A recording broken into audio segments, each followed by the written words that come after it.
Kaya den kicik kan untuk laki-laki ni nak ya nan sarupo jo langau hijau ko kini parangainya. Ya wa ni kician bala. Ha? Kalau beranak tu tolong jawab bala. Ali kicik mana diang kwa. Laba carai mana je bini yang tu.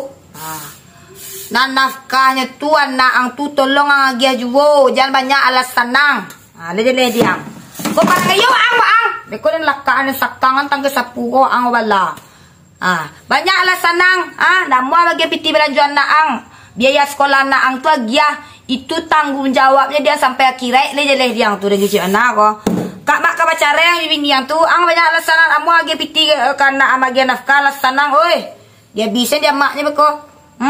Balaki baliak ko paja ko laki si mabian indah urusan le diang pokoknya itu tanggung jawab ang kana ang. Cuma ko nyeri kician kaya la bacarai walaupun bacarai wa.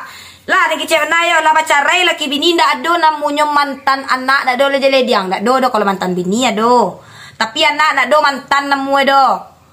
Tolong tu yo ijan memberi anak sana pandai yang ang idui ang mo detu. Siko monggo kwa babini la baranak lo monggo ang siko babini la baranaan. Biaya anak ang ndak do.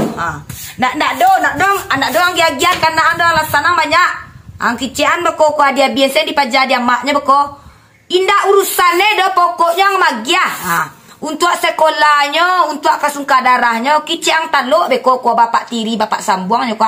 Kicik kataluk dia nginyo ke magia biaya saudara. Ko dia gia makan alhamdulillah mujue bersyukur ko iyo bapitihnya ko bapak tiri, ko bapak sambuang ko. Kalau indak ba diang, beko dulu anaknya, tu anak perlu diang ko jale diang ko dulu ya dapat tiri yang model bentuk alhamdulillah bersyukur waang. Tapi nafkah dari waang tu tetap harus wajib. Dia terang dia ko sapu je langoi jawang. Tiok di matiok cacat tiok kampung baranak tarui batinggalkan bacarai bukan alasan buruakan parangai paja bini mantan bini yang kau buruakan itu bang kuan akan kicik ang nak getite. Dek parangai mantan bini yang kau kurang aja. Indah urusan le terang di pangkaturi yang tu. Tolong ngagia walaupun meskipun lah bacarai yang kau gini ya. Nan nafkah anak ang tu tolong dia gia wajib tu. Le diang. Kok kabar bini long balik ada dulu anak ang yang dahulu nan bini pertama tu harus agia tu le terangan pangkaturi ang tu. Nak nyada tu langau hijau ang ko di madinggo ang kaluan ang tinggalnya penyakit. Banyak alasan ang nak magi piti. Ang kician abi dia maknya abi di laki barunya beko.